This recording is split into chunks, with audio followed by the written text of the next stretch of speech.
We are a channel that appreciates its viewers. We give our utmost effort for the best quality content, and we even push for the highest quality effort when it comes to how we look for you on screen. Hi. When I need my skin to look its absolute best when I'm blowing the heads off zombies, I set my ring light to 4700K. Because I care. Maybe he's born with it. Join our community. Join a channel that loves its viewers. Join this channel because we care.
Good morning. Welcome to another Saturday morning nerd out.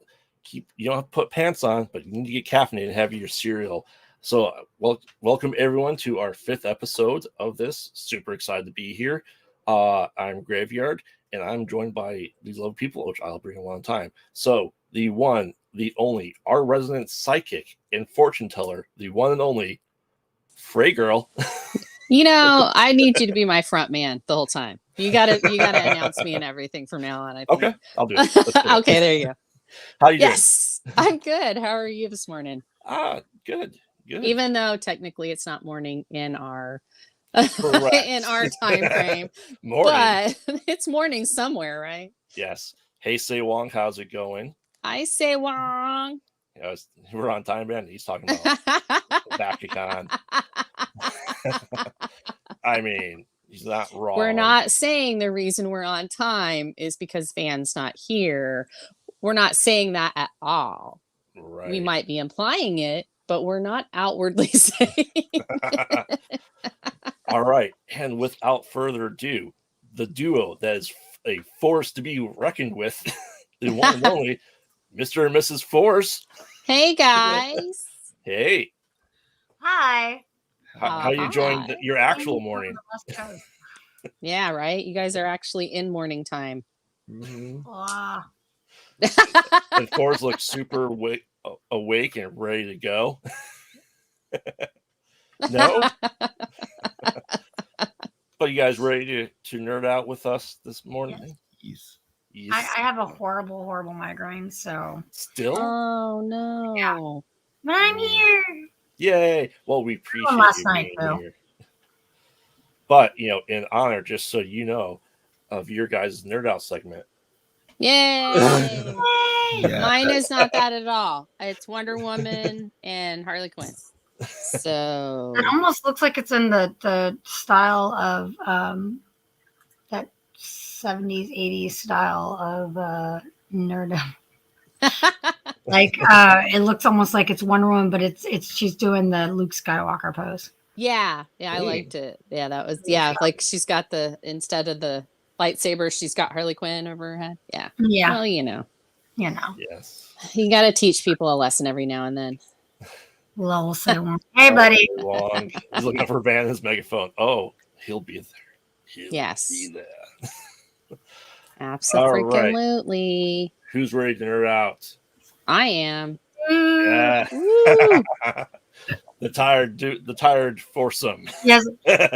Forrest is just really tired. I woke him up like I 1 minute ago. Yeah.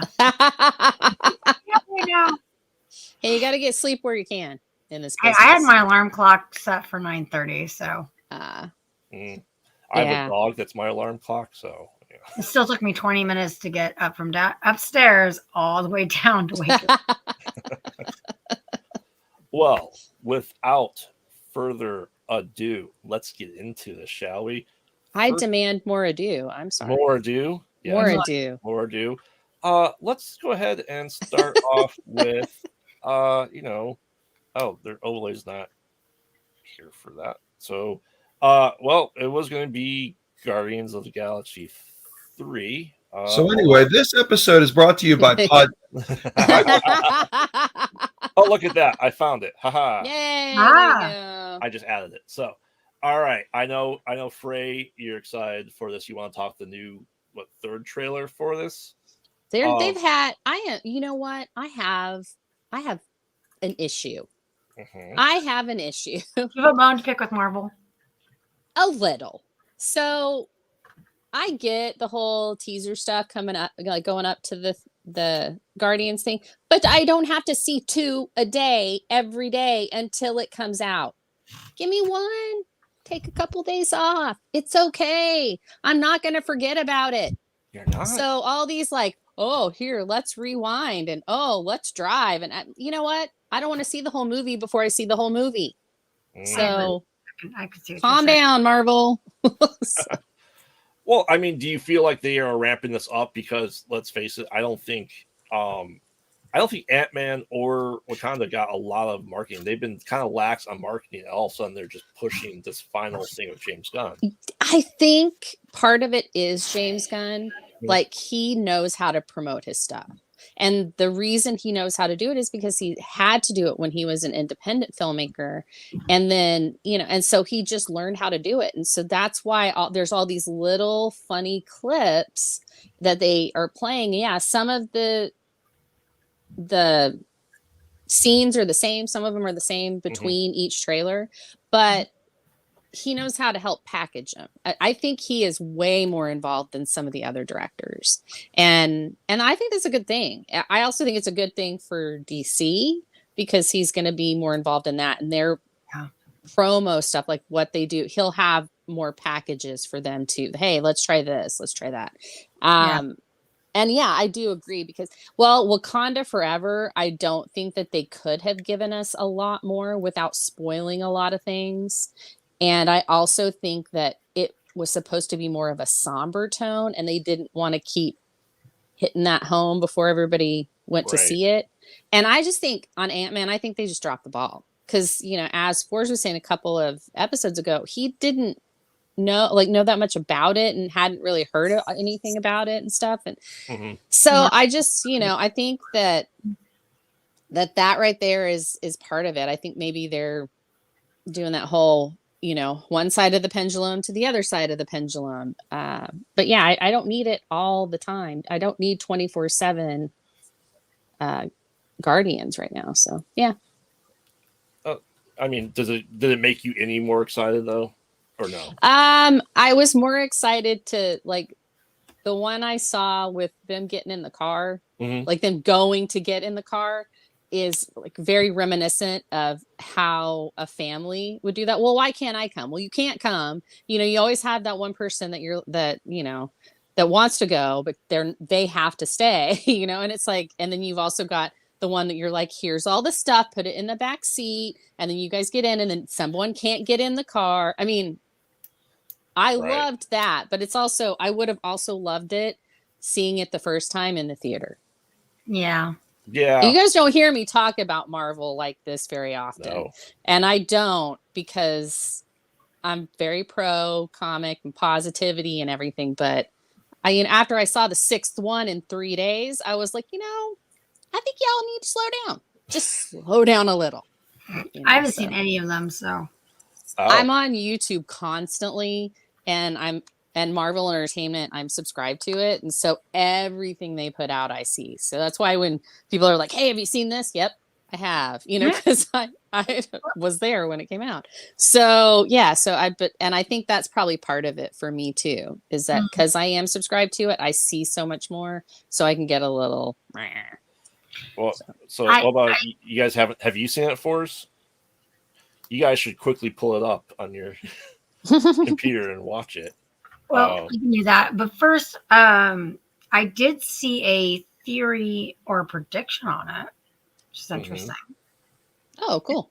What's that? By the one and only Matt Patch by Yeah. Film. Yep. But it was a really interesting theory. I don't mean to promote his stuff all the time. I just really like his stuff. Yeah, no. Not only is he a great person, he's really pretty good at these predictions. Just because of theories that he has, like color theory and all that goes into it. It's a really interesting thing for the prediction part. I don't know what it's going to actually entail. And that has something to do with Rocket Raccoon. Yeah.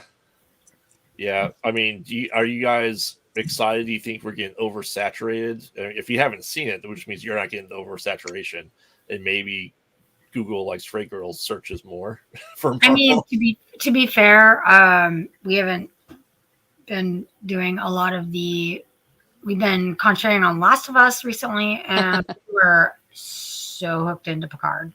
Mm-hmm. Yeah. It delivered so good. I heard it, and I saw some it's stills. so I good. haven't.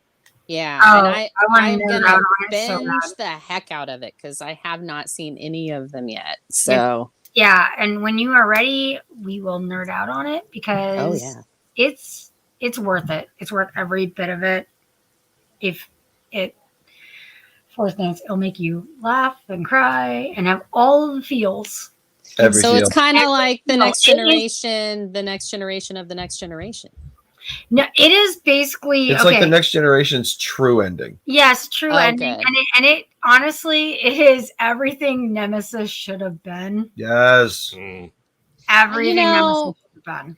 I didn't hate Nemesis, and so probably because Tom Hardy would like chewed all the scenery, but it wasn't a strong story to end on. So yeah, I get it. Let's so blame I'm excited, and I love 7 of 9. She's awesome, and I know she's in it. And I really love. To me, she's just really written how she should have been written the whole time. She's written really well. I mean, I can understand like she's come a long way. I really,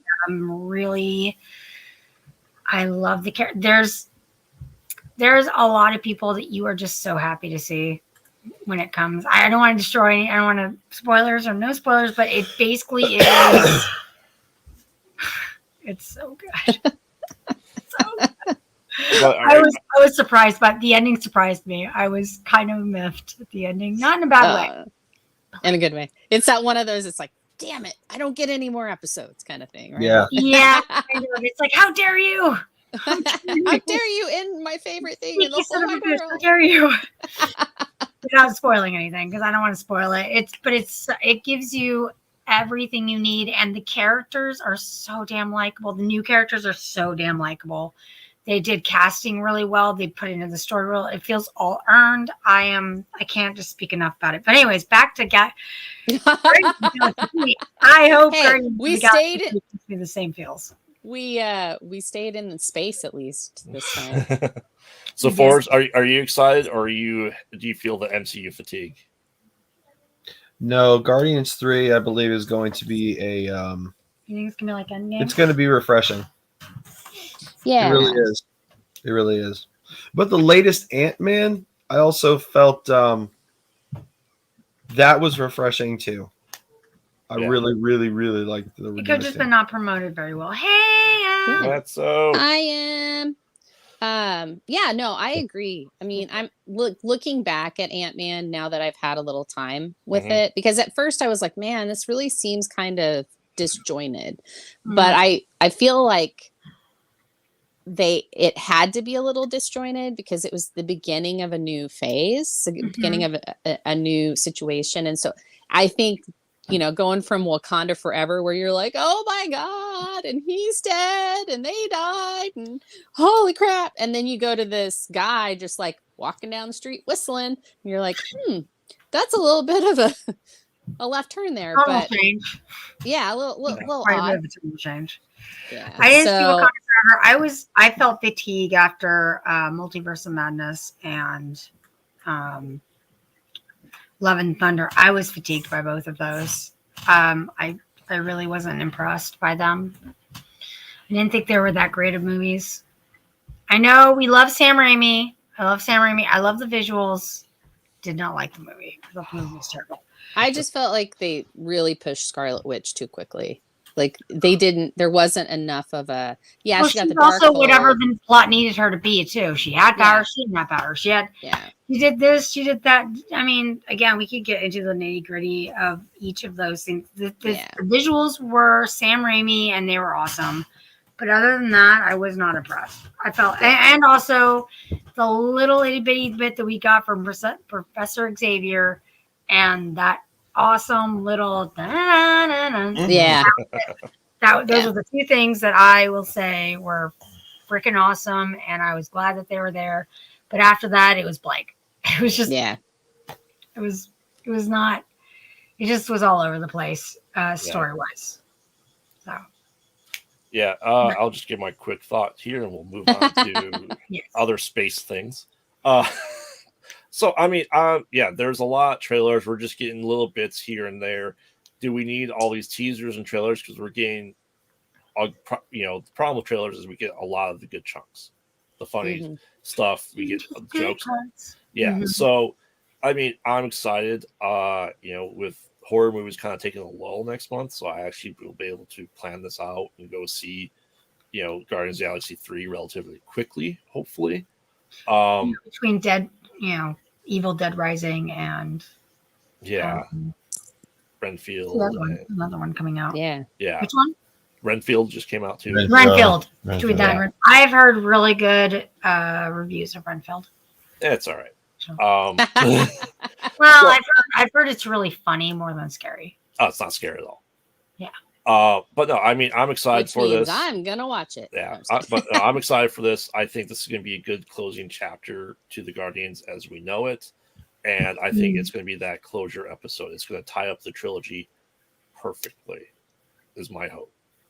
No more guts though. Yeah. Well, I mean, James Gunn has said Rocket is the hidden protagonist. Like he's really the one. And it really is about him. After Endgame, you definitely could tell. Or not after, but like between Infinity War and Endgame, when he needed to get them back. That was his family. And so you kind of saw the stakes and what he would do. He slapped a god. I'm gonna have to finish Infinity Wars and watch Endgame. I'm just gonna have to do that. Look, I didn't bawl like a baby this time. I did cry. Oh yeah, I got to tear the band-aid off. I was so afraid for the ending episode of Picard. I'm not gonna lie. And then it was amazing. And it was everything we want. It was the ending I didn't know I needed. Right. There you go. That's the best thing. But I was like, Mando did it too. I'm so afraid. Please don't mess this up. Please don't. Nerf these characters. My childhood was not disappointed. I was not. It was like watching Best of Both Worlds Part 2 when you finally. There you go. It's so good. I got that. I'm not trying to spoil anything. I'm just saying it's like when you see Best of Both Worlds Part 1 and everything's just, you're like, oh my God, this is going to be all awful. And then you get to Best of Both Worlds Part 2 and you're like, resolution. That's kind of how it felt. I was not ready. I was not prepared. As Mr. Forrest knows, I was like, are you ready for Picard the season under? And I'm like, no, you're not prepared. Hey, I still haven't finished Supernatural for the whole purpose of I don't want it to be over. Like that, and I know it's over. It's coming back. It's so anticlimactic. That episode from. I haven't watched the last half of season 15. I know the big stuff, but I just haven't. Oh, and then Husby found out that Kanan Jarrus dies. Spoiler alert for Rebels if you haven't seen it in the last 15 years. But and he found out. We were watching something, and it was just like a little mention of it. And he just looked at me, and I was like, "Oh crap." I've been trying to keep it from you and trying to keep it from you. I'm so confused. Wait, what? Say that again. Husby didn't know that what happened? So we haven't finished Rebels yet. Star Wars Rebels. And he didn't. I already knew, and my son already knew that certain things happened. One of them being Kanan Jarrus dies. And he and husband didn't know it. We've been trying to keep it from him until we finish. And we're just randomly watching something else. Like I was just on YouTube watching something else, and then they just randomly said it, and I was like, and I couldn't pause it before. I didn't have any like clue that they were going to say something. Yeah, just blurted it out, and I was like, oh. And he turned to me, and he was like, "What?" And I was like, "Stop." I was like, "I've been trying to keep this from you for so long." Anyway, sorry. Yes. Well, speaking of rebels and family, The Mandalorian season finale. Oh no, I can't. I have to step away because I have not seen. Do you watch it for us? We haven't watched it yet. I haven't watched it yet. Forrest watched it. I'm running away. So run away. Run away. I got to run so far away.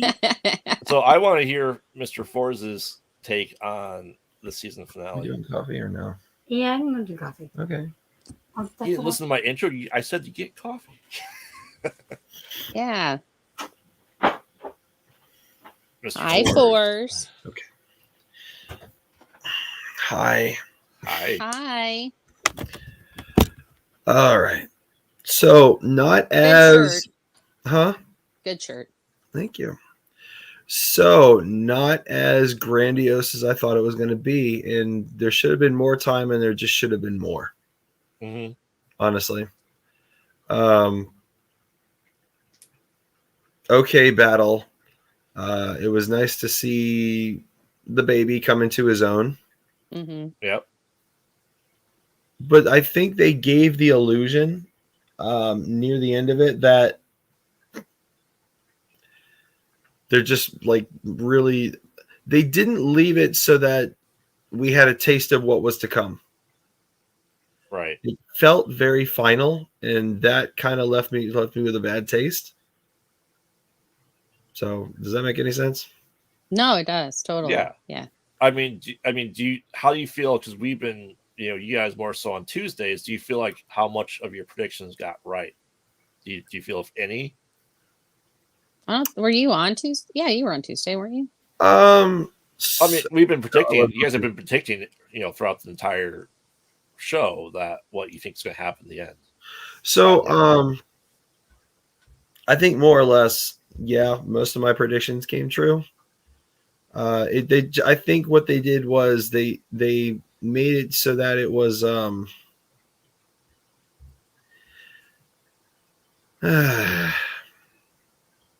they wrapped it up in a little bow.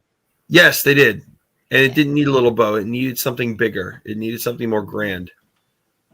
Like a and they grand broke my weapon. They freaking broke it. That sucked. Oh, the dark saber, yeah. But I mean, you can repair lightsabers. Yeah. I don't think they will. I think I'm of the opinion that it's been such a cursed blade for the last 50 or actually even the last 100 years. And so having this symbol that doesn't really mean anything, because most of the people that wield it can't even wield it, right? Mm-hmm.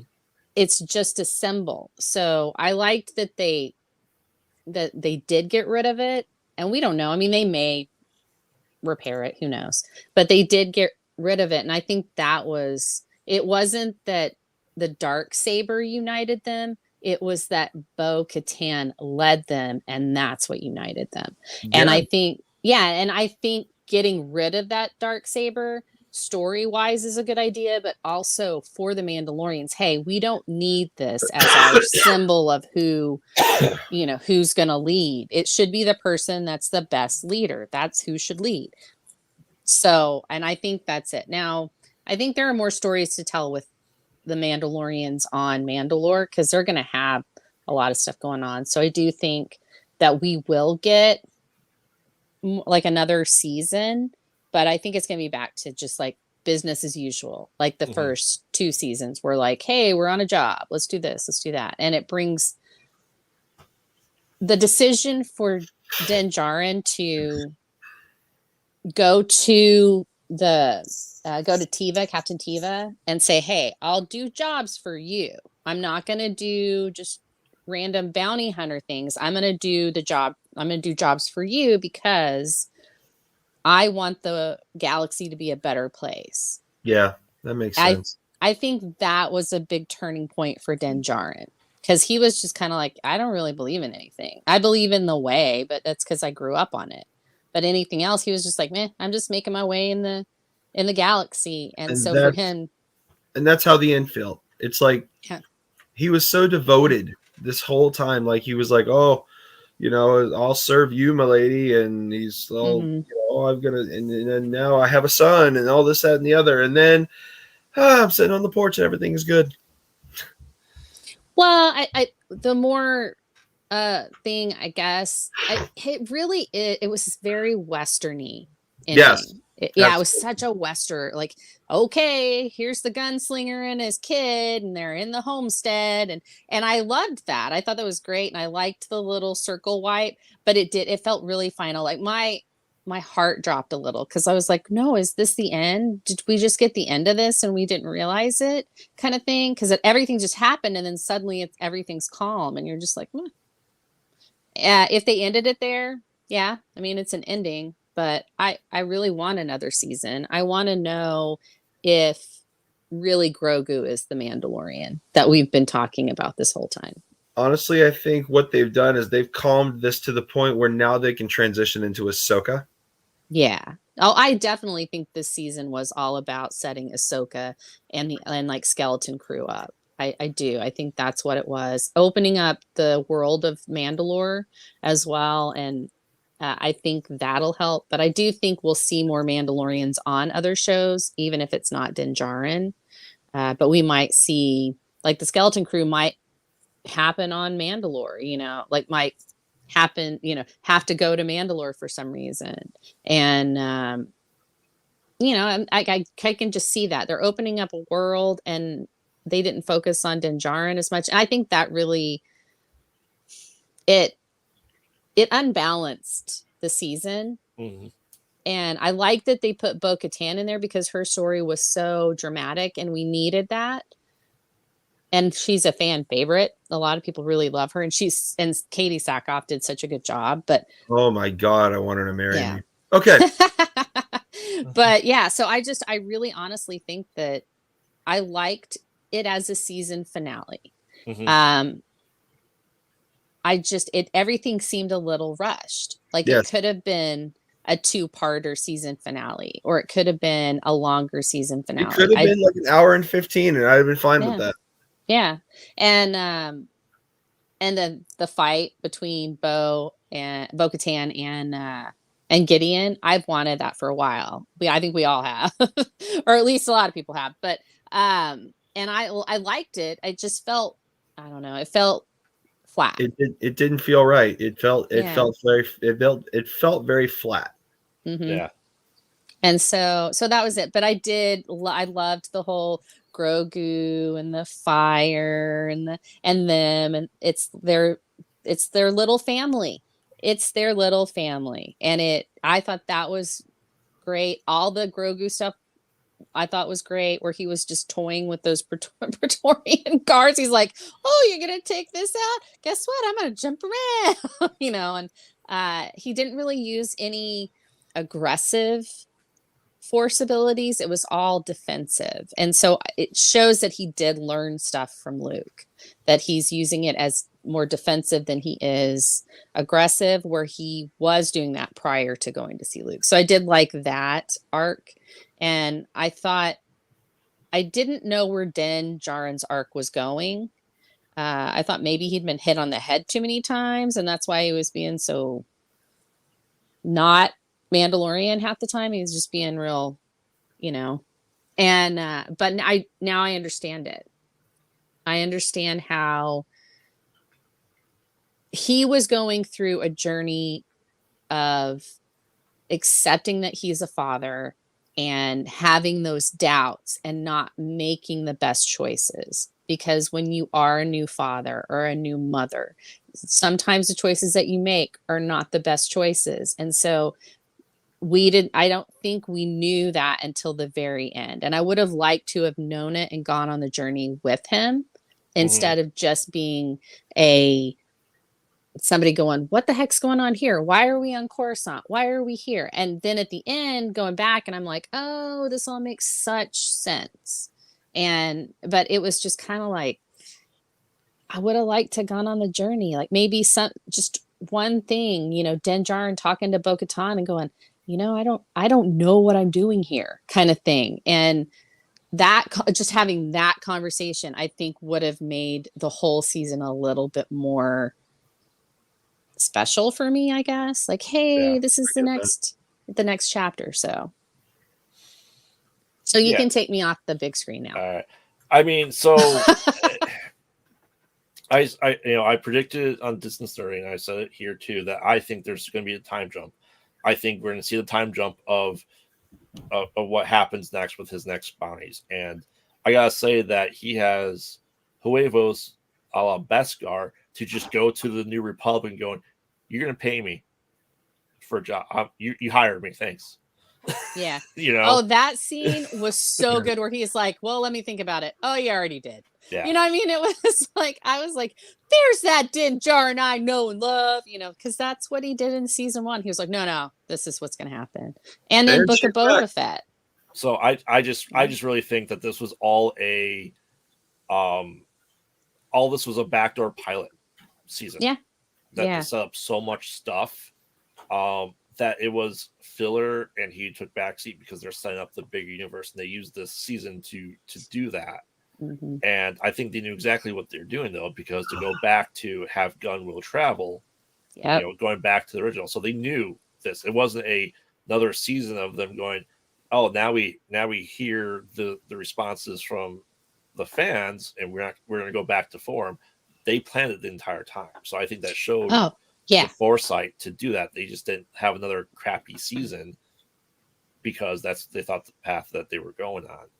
Yeah. So it's a good season finale, and as someone who loves sci-fi shows and always end in cliffhangers, and we never get another season, I'd rather not end on a cliffhanger in case it is the last episode. Definitely. I liked that a lot. I was like, what, this is the end. It's an end. It's, It is an end to the story. I do. Yeah. We're hey, honey, we're good. Yeah. So my prediction that we will have season 4, but I do think we're going to see Mandalorians pop up and other things, and Din Djarin may show up in Ahsoka. Yeah, I hope so. Probably, most likely. So yeah. All right. But what I think would be the best is if Captain Teva was the one that goes through all of these. He's our linchpin. He's our Rosario Dawson of the Netflix shows. Yes. the night nurse. He's our night nurse. No, but because he's so good and he can be all those places, and you don't have to explain why he's there.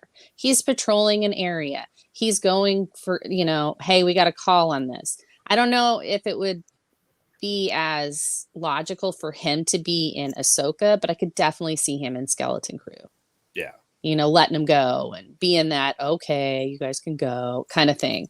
And I could see Din Djarin and Grogu showing up as guest stars in one episode. So I think that would be cool. But I think Ahsoka is going to be more singular on its own, and I'm okay with that because she's got so much story to tell still. Right. So anyway, we can move on. Yes, let's get Mr. and Mrs. Torres back in here. She can come in. We're good. I know. I'm letting her know. Okay, cool. So, moving on from that, we're going to talk a little bit about Final Fantasy, the Pixel remaster, and our thoughts on the Final Fantasy 16, because Forza and I are obviously huge fans of Final Fantasy, and we have strong opinions about sometimes the directions they're going, especially with the combat for Final Fantasy 16. So it's all you guys, because I ain't played nothing. So, Forza, we always complain that video games and the remasters are stupidly priced. I feel $75 for 6 games. I paid it. Yeah, it was essentially $12, like $17 a game, basically. Yeah. If you buy them separately, they're $17. Yeah. So I think it was ended up being like $12.50 per game for a remaster. Yeah. Which is still pretty good. What are your takes on the Pixel Remaster? And I also want to hear your thoughts on, since we're doing Final Fantasy, essentially, the combat system of Final Fantasy 16, because we got that trailer release, we got the footage and the gameplay.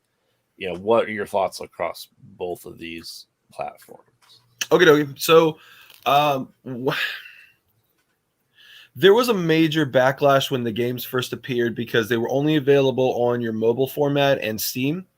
And everybody was screaming, Switch, put it on Switch. It needs to be on Switch. And I feel like once Square Enix made their money off of, it's like they made their money and now they've made their money again. Right.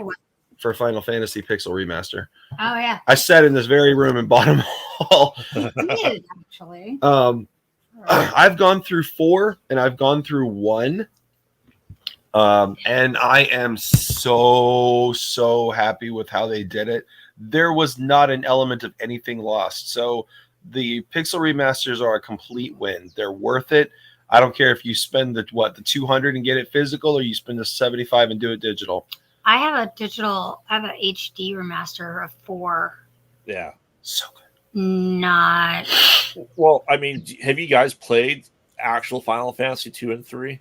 Hells yeah. Well, he might have. I don't know if I have. So that'll be. Or 5. 5? 5 is my son's favorite. I loved 5. I don't think I played. Yeah, 5. 5 is awesome. I played 4, we got 6. Yeah, we got. Well, in America, we got 1, 4, and 6. Correct. Yes. So, but you're able to get these. They slowly released. So they had 2 and 3 on the PlayStation Classics. They had 5 for the GBA. Yep. And that's the only way we were able to play it. And it also came out on PS1 with Chrono Trigger. Yeah, I did play Final Fantasy 1. I played that one too, actually. Yeah. Was for the time, I could see why it actually saved Squaresoft at the time. Yeah. And now Square Enix, but Squaresoft. Yep. Was released. Now you called it Final Fantasy because it was their last hurrah. Yeah. No, what was your other question? So what was the other one? Yeah. How do you feel Final Fantasy 16? Because we had all these announcements. We had the original combat system, and now we're seeing Final Fantasy 16 gameplay footage, and it's the kind of what they did with Final Fantasy 7 Remake, where it's not the turn-based. Do you feel like that is a hindrance? Because I know we don't really like that for the remake. It's a hindrance to me, but I'm just one person. If the current fan base wants to embrace that and make it work, then awesome. I think more as a story the game's going to work. Yeah. Because I feel like we're starting to get back to one of the cores of what Final Fantasy is supposed to be. And I not drive around in cars and buying wedding dresses. Yeah, and I think we really lost that in 15. I mean, one of them you have to drive around in a car and buy a wedding dress? Yes. Yeah. Oh my God, I want to play that one. It was the last one. 15. Oh, okay. 15. And also, one of the things I noticed about 16 is that they kept the teleportation element, which I was not a big fan of. So for those of us who haven't played that, what do you mean teleportation? Like you can go from place to place without having to go through the map? What you do is Husbeer, do you have like a small video of it pulled up, a small gameplay of it pulled up? We can see it. I don't. Okay. I believe there's only been technically 3 Final Fantasies released in the last 12 years. It's because they keep updating 14, and that's an online game. Yeah. Square Enix is very, very divided right now because they've got so many projects they're working on. I mean, there's really not much to say about 16 other than I think in terms of plot and story, it's going to be very, very powerful. And it's going to return the summons element, which it's going to give a whole new perspective on just how strong those things are going to be. But aside from that, I'm not looking forward to the combat system. It's an action game with summons, basically. Yeah. If I want an action game, I've got Zelda. Yeah. You know what I mean? True. Yeah. I'm not mad at that.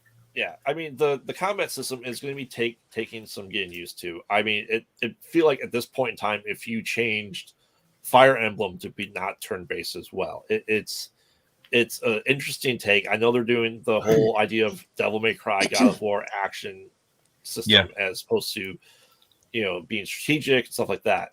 I mean, yes, the Not gonna lie, story. I do love Devil May Cry. Yeah, I'm saying, but it's I'm a an big action game fan. with some RPGs versus an RPG with action. Right. True. True. So yeah, and I mean, you know that DMC was like kind of like a weird fever dream. yeah. But I love that game. I actually find that game so much fun. Yeah, so I mean, I think story wise, they're going they're going back to the Renaissance medieval steampunk phase of this. Oh, so it's gonna be like Final Fantasy IX. Well, I mean, it's just they're returning to the past, but in the future worlds, essentially. Right. Because there's always the medieval aspects, there's Renaissance aspects, Dark Ages aspects, but you have mechs, you have tech, you have flying airships. So speaking of the Pixel remasters, which is when 9 came out, because it was such a return to kind of that whole thing. I mean, but it was all in PS1 glory, and it was more cartoonish, and it had taken me. When I first saw the art for it, I was not impressed. Yeah. I was like, "What is this?" But the game itself is so good, and the story itself is so good, and the music is fantastic. That once I started, it actually was a boon. I didn't mind it.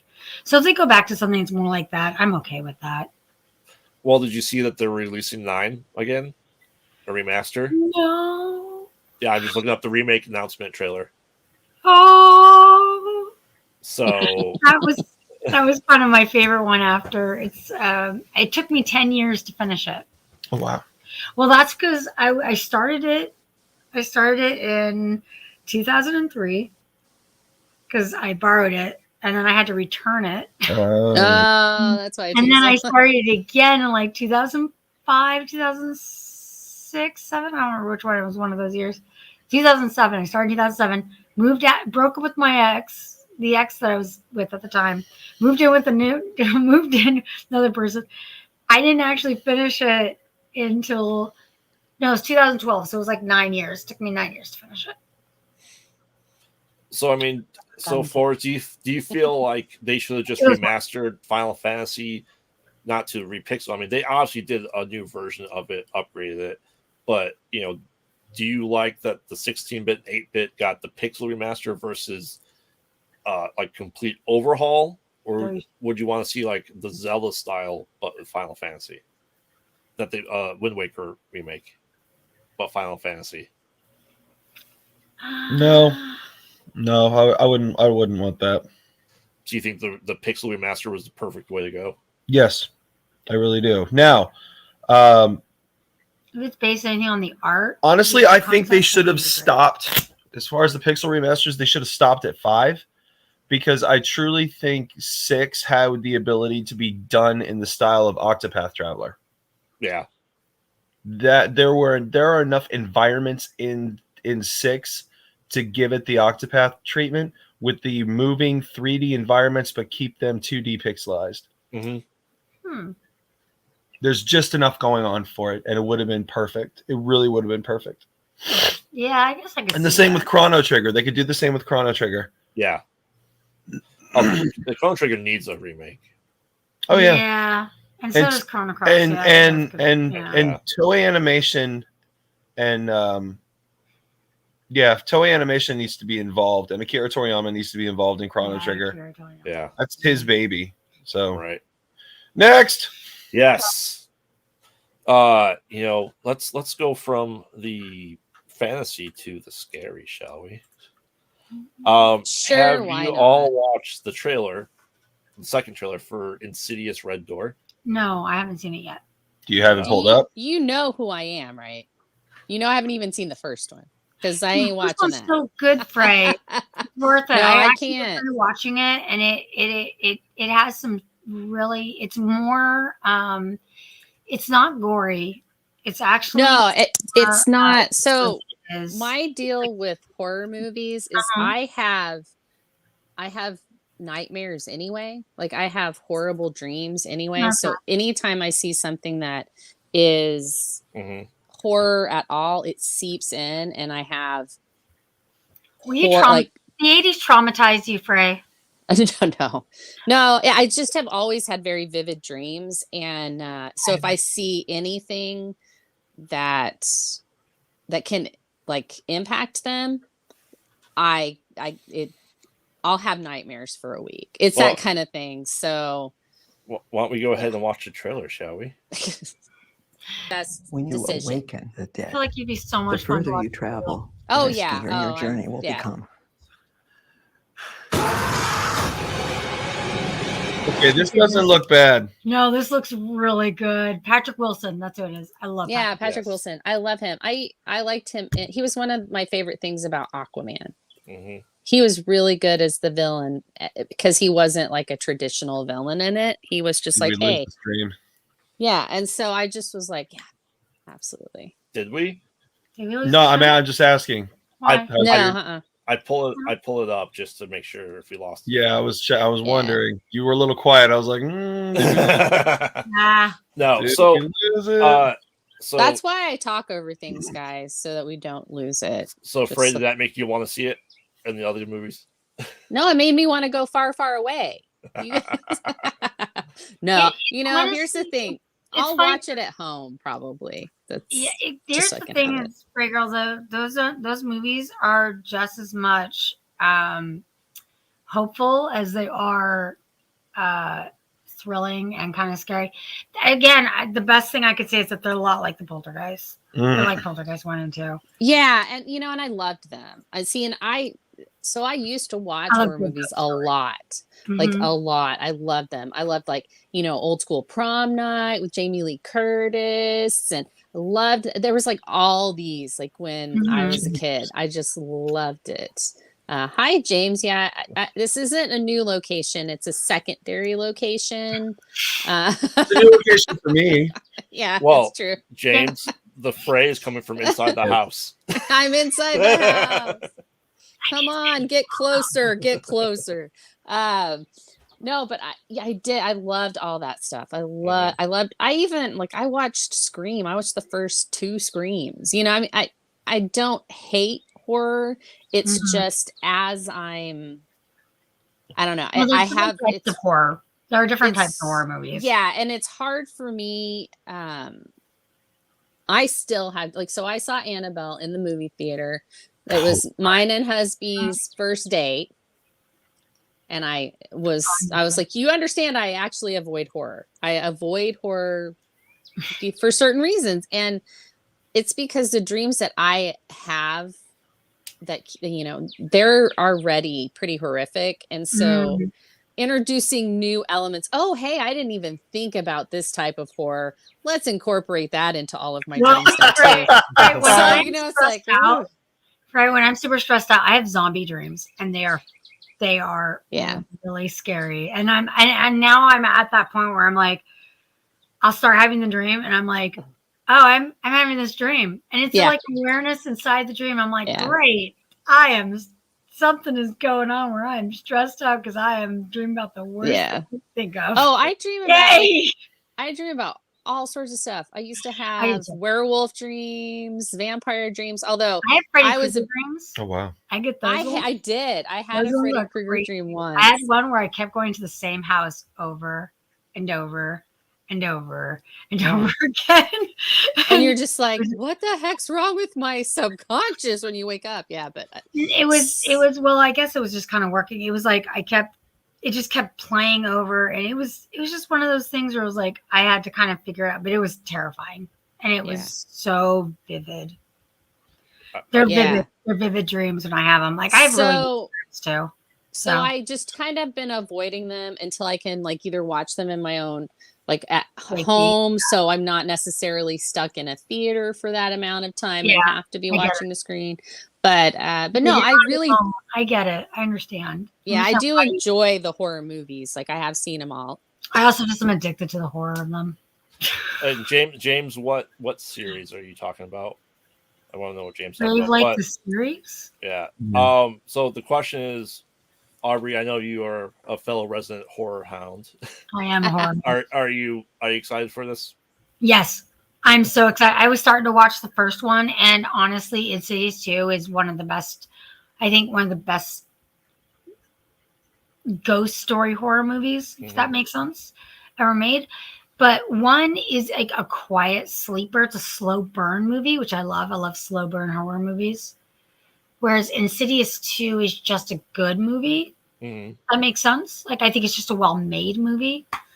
And I loved Insidious 3. I actually really, really liked. I was surprised. I did not think I was going to like it. And I was really into it. I liked it. I liked the story. I liked the protagonist. I liked that it was actually a prequel. I liked it. I thought it was great. It was a great film, and I didn't think I was going to like it. So I'm excited for Insidious Red Door. I really, really am. I mean, do you like the fact that you got the Tyler to come back as a son? Yes. He was the kid in Iron Man 3 that helped. Yeah, I can't. Oh, really? Okay, I knew he looked. It's familiar. hard to imagine like how much he's grown. Yeah. Yeah. Like, damn, I'm old. Yeah. And he was. They had him in game, like at the very end. Yeah, he was. And people were like, "Who was that kid?" And I was like, "That's a kid from Iron Man 3, y'all." So I'm cool that they got the same actor, the same kid actor, to come back to play himself or play the same character as an adult. Or a young, just coming of age. Yeah, about 20. Adult. I think that it's a really it's a really great tie-in. I like that they're doing these now. I think it's great. I have a lot of hopes for it. I do, because I think these movies they're not like torture porn movies. They're not like, that's a whole genre. Oh, I know. Yeah. They want to tell a good story, and they're not just there just for the twist. They're not like Smiles. They're not the Smiles type movies. They're just really well-made movies that have a message that is about family. It's really, at the end of the day, the story is about hope and family. And I like that. I think any movie that tells a good story and it's a solid writing, I think you should watch. It doesn't matter what kind of genre it is. And I think that's why I enjoy, like I said, I watched all the Conjurings, and I've watched Annabelle, and now Annabelle, I know, probably the weakest of them all, but I think that the other ones, The Conjuring and The Conjuring 2, they're just good stories. Yeah. I read all the stuff about the Warrens, and I think and Patrick Wilson and I can't remember the actress that plays Lorraine. She's the mom in Hawkeye, in the Hawkeye series, and I can't remember her name, but But that's Flamingo. So likable. Yes, especially Ed is so damn likable in those films. Yeah, which I love. And what was I going to say about Insidious? Okay, so Insidious 1 is just kind of like a precursor, and it's that slow, kind of meandering burn. You almost feel like you're kind of going crazy through it, but it really gets into it in Insidious 2. So it's great. It's a great film. They're both great films. I'm super excited for this one. We can move on now. Yes. Let's do it. Well, I just want to say, I think if James was asking what I think of this series, like the film series as a whole, it's not bad for PG-13 horror. Yeah. That's what I was looking for, because I actually liked it too. Which one? All of them. Are you talking about Insidious? Yeah, Insidious. Oh, yeah. They're all fantastic. So, I mean, I'm hopeful this is going to be a good one. I think this is number 5. Looks good. This is number 5, I believe, or number 6.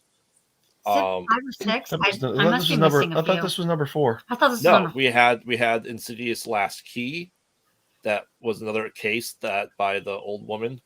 See, that was the one okay, you're right. That was the last one that I saw that I didn't think was going to be that good. And they had the ghost facers. How they met her. Yes. Right? Yeah. So that's the one I was thinking of, actually. I came into that one not thinking it was going to be that good, and it surprised me, and I cried at the end. Yeah. Like the message hit me so. it was amazing. Like it actually hit me, and that's when I was like, this is way better than anyone's giving it credit for. I don't know. Maybe it's because she's so likable. She makes that movie, and she's the one who makes it good. She makes it likable. Yeah. All right. Well, you guys ready to nerd out with us? I feel there's gonna be a fight. Yeah. And I'm just gonna say right now, I love you all. I love you too. And I'm not gonna go down the road where I start saying things and doing things. Okay.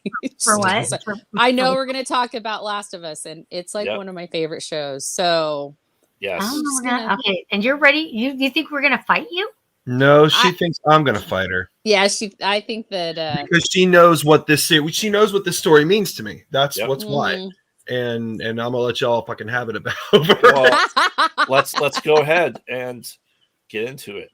So this is gonna be a two-parter because we've only gotten up to episode 5 thus far because we've been watching the card. But no, this is good. This is good because episode 3 really affected her. So I think we can take the time to camp.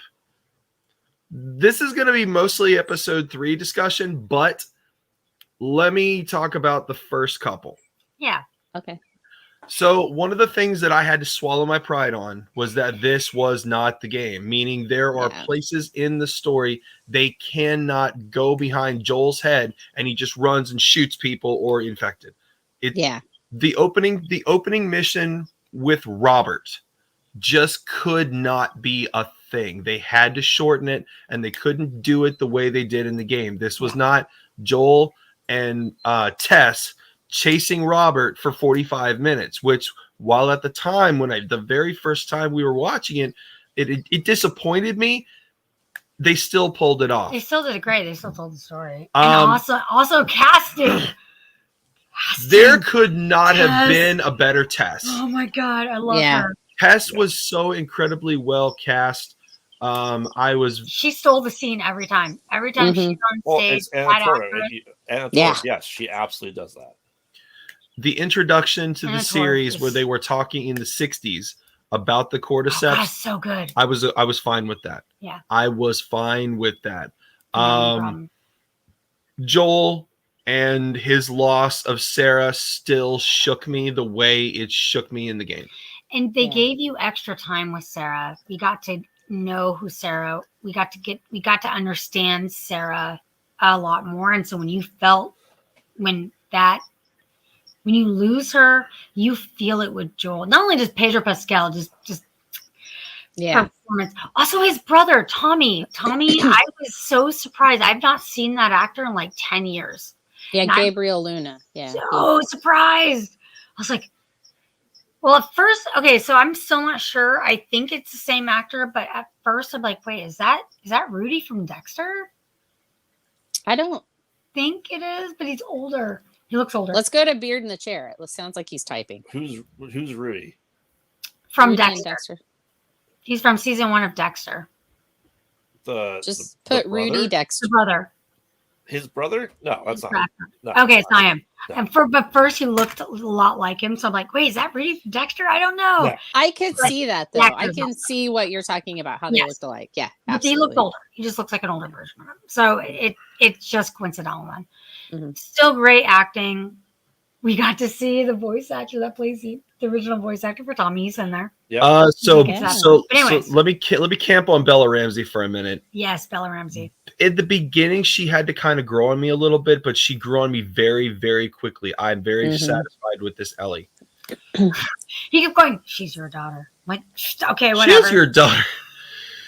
I like Ellie, and I like the growing relationship with her and Joel. It's not the same as it was in the game, but it still works. It still works. Because by a season, and by episode 2, you're on board with it.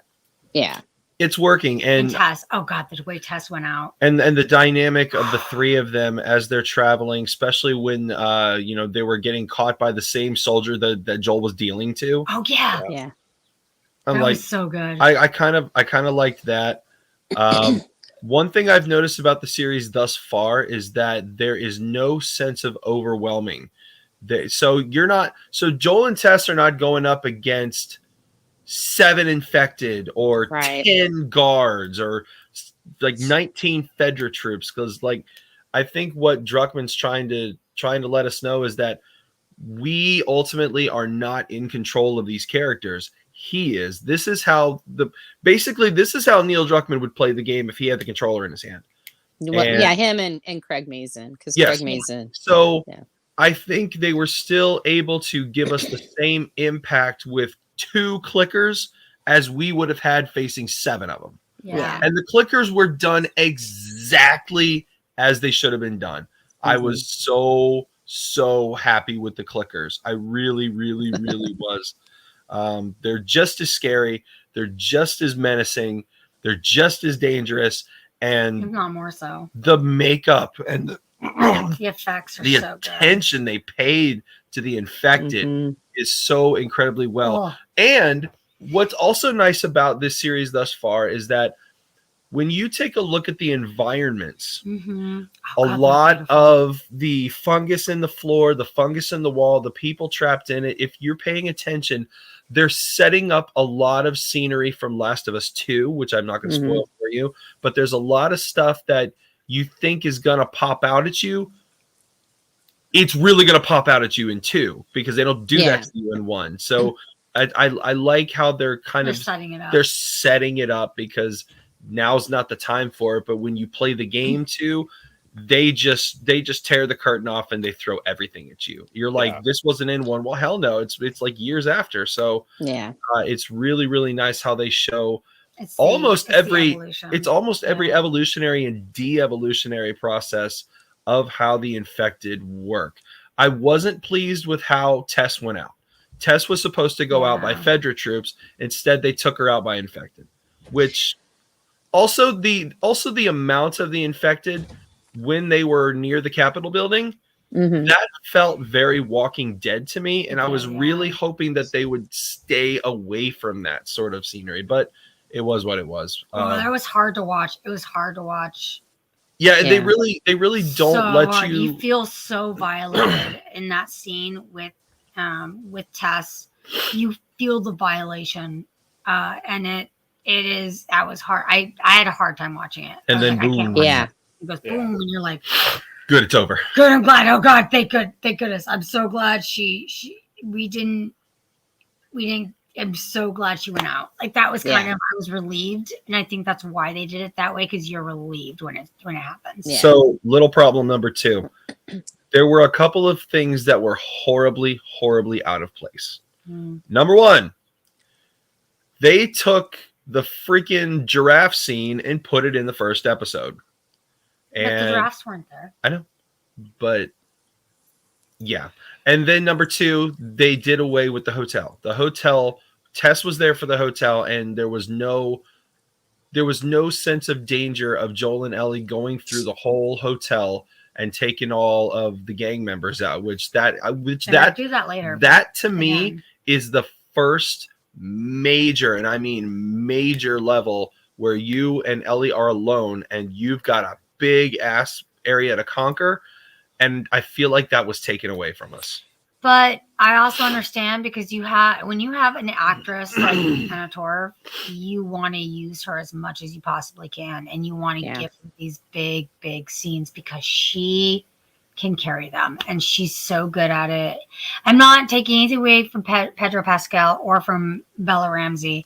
I thought they were great. Tess was a scene stealer, and rightly so. Every scene, and that's just an attribute to how good Anna Torv is. Yeah, and she really kept the focal point, and she kept the energy strong. She kept it strong, and not only that, it did not feel out of place. She was just Tess, and you felt every moment when it's finally revealed that she's been bitten. I was near tears. I was near tears when that happened. I was so sad. I'm glad that in the major points where where you had memorable lines and memorable scenes like drugs, I did hardcore drugs, they stayed true to the game with that. It was the same with Tess going. it's the dialogue between Joel and Tess where there were a couple small lines changed. It was the way they changed. It didn't hinder it. It's still it added. It stayed very strong, and I was happy with that. And so now to episode 3. Let's talk about Bill. Well, you can tell that I just want to say, I want to say this is where I think a lot of people are divided about this episode and the interaction that happens in episode 3. So I really want to hear your guys' takes. I know other people have played the game a lot. And let's talk about Bill. I'm going to let you go first. Oh, I was going to let you go first. Okay. Oh, no. So, but I do. Can I just want to say 2 things before, really quick.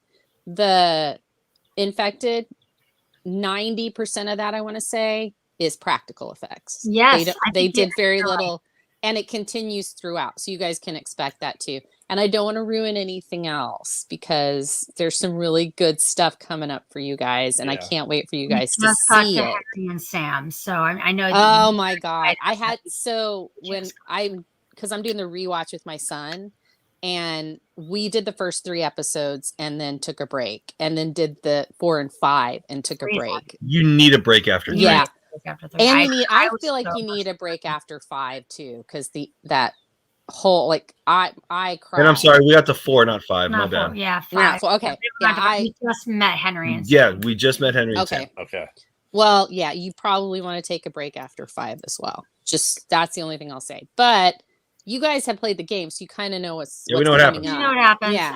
And it's hard to watch. That part always. I'm actually kind of glad that Mr. Fours and Dampy went through it and not me, because that would have been really hard. That would have sucked. Yeah. That would have sucked. I don't know if I could have gotten through it again, because the first time I played it, it was right. It was rough. It was rough for me to watch. You know, the show makes me kind of want to play the game, and I'm not that kind of game person, but it makes me kind of want to play the game. So I'm glad to know that.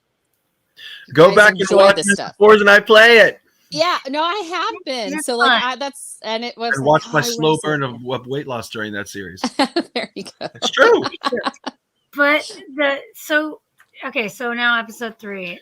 So you can tell that one of Mr. Force's now new favorite sayings. New World Order jackboot fox. Oh yeah. You know what? And so I listened to all the podcasts after it. That was actually just in the notes. Hey, say, you just have to have that look like, oh, this. And he actually said it. Nick said it. And they were like, no, we're keeping it in because that was just fantastic. So good. It was not supposed to be in the episode and wound up being in the episode. So yeah. And those are the best, little tidbits. That little lines. Go ahead and start from the beginning. Okay. So we're going through and we're like, this is okay. Why are we seeing younger Bill? Mm-hmm. Right. And we are like, okay, this is interesting. This is spoiler alert. Okay, don't stop me, dumbass. All right. So we get to watch Bill being survivalist Bill, and we see him just thriving. He's kind of just thriving under all that, and then. And the thing is that Forrest and I are just waiting for Ellie and Joel to get there, right? Yes. We're just waiting for that. We're just like, okay, why are we watching this? Okay, fine, whatever. I guess we're gonna get a little backstory. Fine, right? We're kind of like, meh. And then Frank comes in the picture. Like, okay, we're gonna have Frank in the picture. All right, I guess we're gonna get to learn about Frank.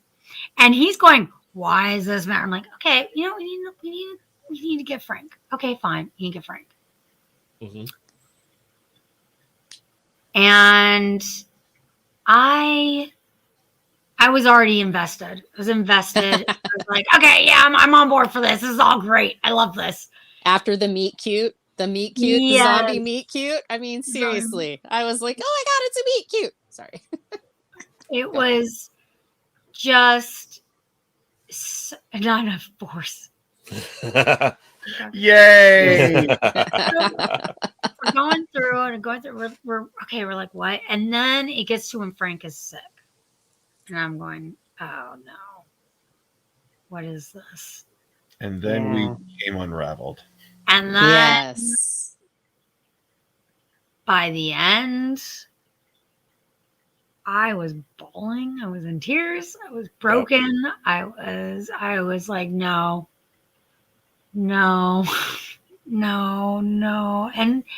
And he's going, I'm not okay with this. No, I'm like, actually, I'm okay with this because I was okay with this.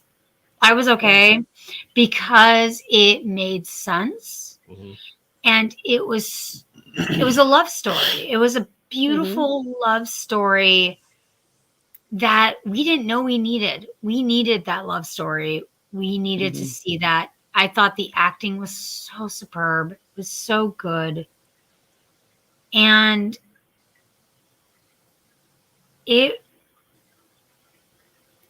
when we finally got there, I loved, and then the note made me laugh. Yeah.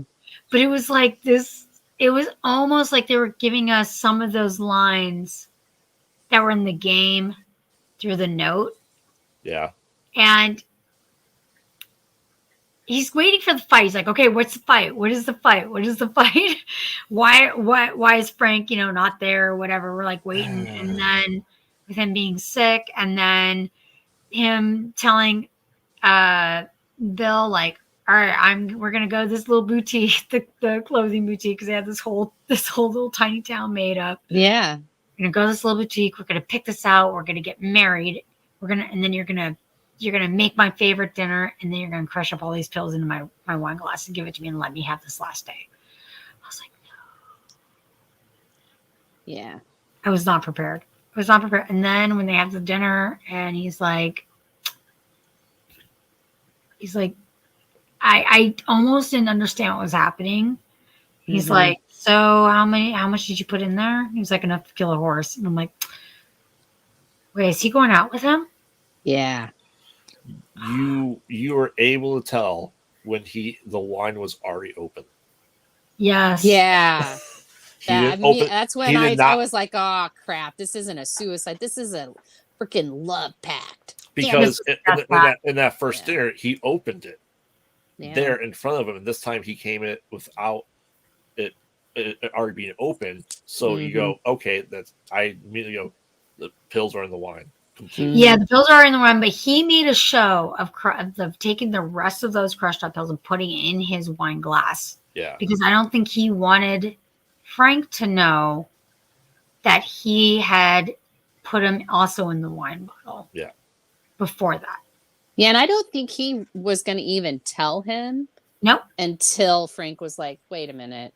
And I thought that was great because it was like they knew each other so well by that point that Frank, even though he never said anything and he gave nothing away, that Frank still was like, wait a minute. You put some in that wine too, right? So, yeah. And then it gave Bill that opportunity to make that speech, and that really, that's what killed me was that speech where he was like, it's not you doing this, we're doing this. We're doing this. And it showed the growth of Bill. It showed Bill's growth. Like he wasn't just it because Frank changed him to the point that he's like, I can't, I need you. I can't live without you. Yeah. And it was so romantic and it was so beautiful. And I love Frank. He's like, I'm not even mad at you because you know what? That's really romantic. Yeah. He was just like beautiful romantic end to our story. And I should be pissed right now, but I'm not. I should be mad by now, but I'm this is wildly romantic and I can't be mad. We'll never eat a strawberry the same. Well, that moment was I was crying. It made me cry. Yeah. Like, oh, this is so beautiful. Forrest, I want to know. I know my co-host had loved the episode, but had issues with the different story because, with the story, it was one of love versus one of hatred in the game. Yes. Yeah. And, do you feel like both are just good in their own right, or do you feel like the show should have been the game? They fucking took Bill from me. Right. That was my problem with the episode. He was not okay because they took Bill from me. This was not Bill. It wasn't. And I've been processing it since I've seen it. And while as a standalone, it did incredibly well. This was not Bill, because they didn't just steal Bill from the viewer. They stole a piece of Ellie from the viewer. And Jen, what you've got to understand is that every interaction in The Last of Us is part of, because you've seen it all the way to the end, and I've played the game to the end. And what you got to understand, The Last of Us is not Joel's story. It is Ellie's story. And Bill is a very important part of Ellie's character development. And I was like, instead of trying to hate on what was delivered to us, I've been thinking about how they could have mended, or they could have melded the two stories. Mm-hmm. And I think Frank and Bill's story could have been a flashback told in real time. So when Joel and Ellie get to the house, you're seeing a very broken, very hurt, very distraught Bill. Not because of what Frank did in the game, but because of what he did in the show. Yeah. I think had Bill survived instead of gone with him, we would have seen the Bill we know from the game. The jaded, angry, my husband left me, and now I'm here alone guarding this empty ass town, taking out infected for nothing. And that's the Bill we have in the game. So as Joel and Ellie get into the town, we start to see Frank and Bill. And then as they approach the house, we see Frank and Bill. And as Ellie starts to interact with Bill, an evil, well, not evil, but a mean, angry Bill, we see a kinder Bill interact with Frank, and Joel starts to get confused. And then when we ask where Frank is, and then one of the most important scenes we see with Bill, where in the game it truly shows you where Bill is, and this is our thing. When Bill is at just about his breaking point, he picks the shotgun up, and Joel's like, "Bill, can we just get on with it?" And then Bill just shoves this gun in Joel's face and says, "Yeah, Joel, let's get on with it." And it's funny, but at the same time, it starts to give you the idea of where Bill, he's disillusioned. He's just so done. He's done. He's ready to die. I think that was stolen from us, because that could have, and honestly, I never made the connection until I saw the show. When Joel says to Bill, "Can we just get on with it?" I feel like Joel is dismissing the importance of Frank's partnership with Bill. And that's why Bill gets upset, and he's like, "Fine, Joel, let's just get on with it." Because honestly, Bill is afraid to admit that somebody came to his town that's not going to hurt him. And honestly, the school scene is very, very important, because they see the first bloater, but the whole purpose of Joel and Ellie being there is to get that freaking battery. Yeah. And Bill's role is to get Joel and Ellie that battery, and having it just be in the fridge, that left a very bad taste in my mouth. I had no problem with Bill and Frank's relationship. You even know in the game, even when you reach Frank in the game, you know that the two of them had something together. And I think if we had gone almost the CW route, like the CWDC route, where you are getting the story, they flash back, you're getting the story, they flash back. Yes. That would have created enough danger element and exposing Bill for who he really is, along with the love element, showing who Bill really was. So by the end of it all, they have their battery. Bill does not want to go with them, and all you're left with is, "Get the fuck out of my town." Yeah. And you feel that emptiness inside Bill. You feel that there's nothing more this world can offer me, because almost like he's Frank surviving out of spite. Gone, and they stole that from us. and I think it was criminal. Am I happy with how this rendition played out? Yeah, it was neat to see a different side of Bill, but who Bill really is at his core was taken from us, and I was very saddened by that. And I'm saddened by the fact that we didn't get to see Ellie grow up a little bit at a time. And I guess I'll add on a little bit of that. So as a maybe, what we could have gotten was that he drank the wine and he had all that intention, but then he wakes up, and that would have been I think that would have tied it in a way that we could have gotten the best of both worlds. Like Frank could have figured Bill out and replaced the wine so that only Frank got the pills. Yeah. You know what I mean? Like he's like, and it would have been like the final conversation could have been something to the effect of, I know you put the pills in the bottle. That's why I'm the only one who took them. Yeah. Can you take it? Well, no, and I agree with that. And that is why I wanted y'all's. I've been waiting for you guys to watch it because I wanted to know what you guys thought. And I'm glad about that, because now it's like, if I do play the game, it's going to be like, okay, this isn't the same Bill. You know what I mean? So I'll get it on that side of it. So I'll be like, wait, this isn't the Bill that I know from the show. Bill and Frank, honestly, Bill and Frank is the very first time she and I are ever on camera together. Yeah. Oh, okay. Yeah. So it was kind of like the beginning of like It's our honeymoon. Our honeymoon. It was one of those things that kind of like set up a lot of our inside jokes, a lot of like the Mr. and Mrs. Spores joke, the get on with it joke. Yeah. All of our really big things had to do with Frank and Bill. And that I was not prepared for that episode. I was wrecked. I was emotionally wrecked after that episode. I couldn't handle. I was like, I'm done. I can't. I need to go to bed now because I can't do another episode. It wrecks you.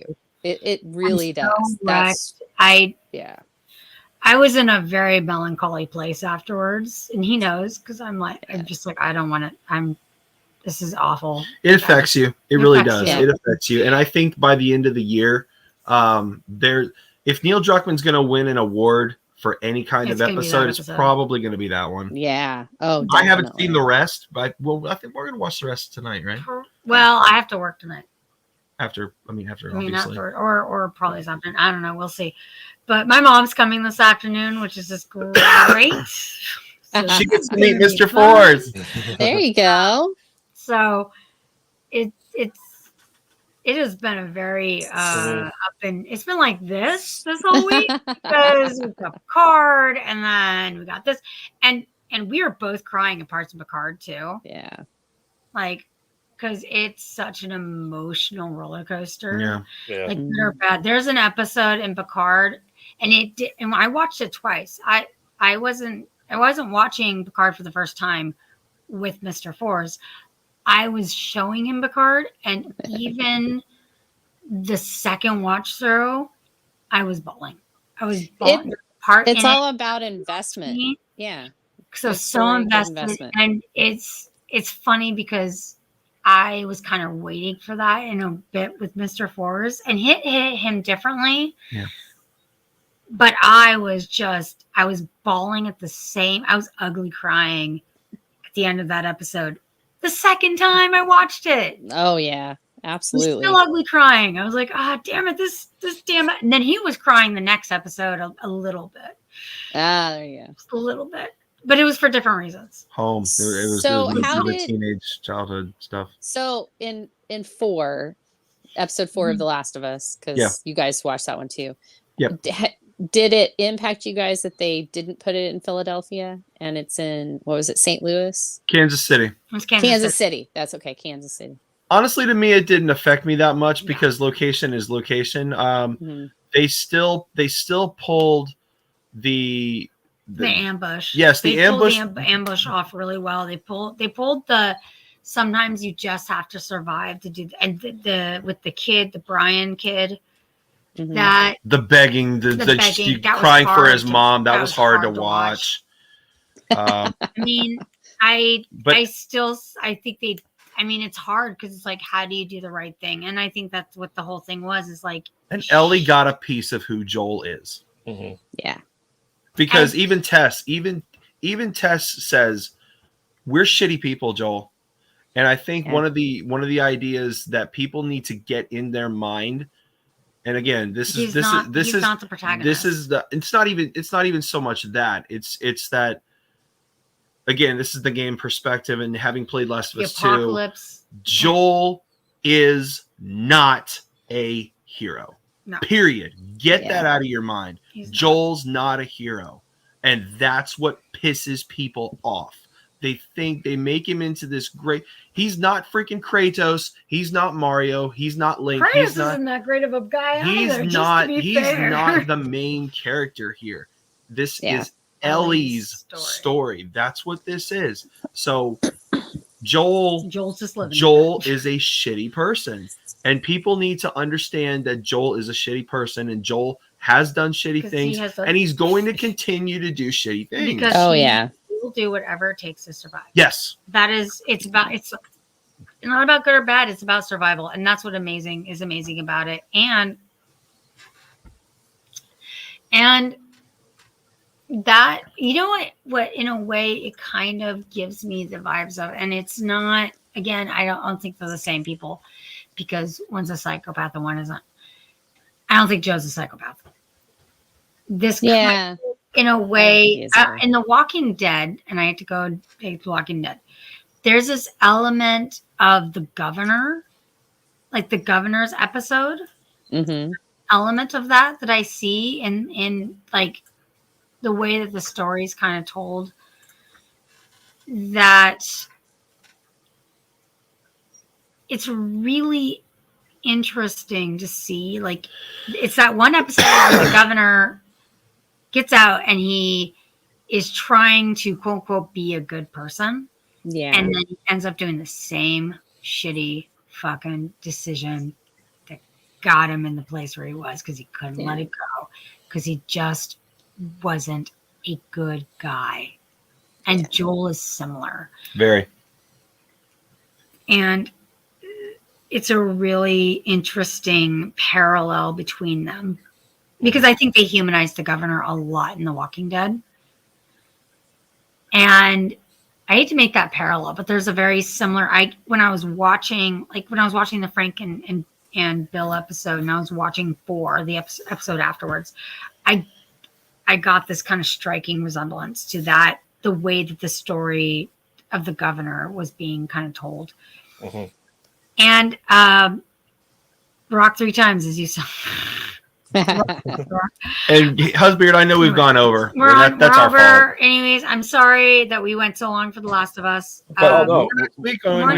We'll allocate more time, because it's a bigger discussion. Well, it's a whole series discussion. Well, I mean, it covers all our elements. It covers TV shows, horror, video games, and nerd out. So we'll continue this when you guys finish the episode. Great episode, great show. Yes. I'm totally on board. Pedro Pascal, just great. Yeah, I like his show. I'm glad that I'm glad you guys are halfway through. I can't wait to hear what you guys see on the last half of Last of Us, and so we'll definitely have to do this again. We'll revisit it next week. So. Watch Picard, Frey. Watch Picard. You will not be disappointed. I need to. Especially season 3. You will not be disappointed. Yeah. All right. Well, we're at the end of the time, so let's go ahead and do our pluggables. Why don't we start right here? Okay, so you can find me on Distance Nerding. You can find me at Kyber Cave Productions. You can find my work on saberfont.com under Forza FX Saber Sounds.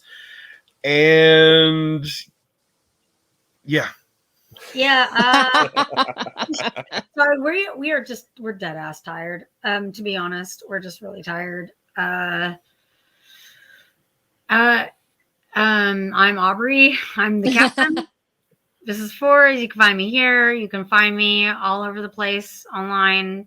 I've got songs. I have acting stuff. I've got I have a show that we're working on called The New Order that will be coming out soon. I promise. And I'm on Hearts of Kyber right now. I'm a guest host there. And yeah, I'm just doing lots of projects all over the place. So you will see me, not just here, but everywhere. So, yeah, that's me. Frey. Hey, so I'm Frey Girl.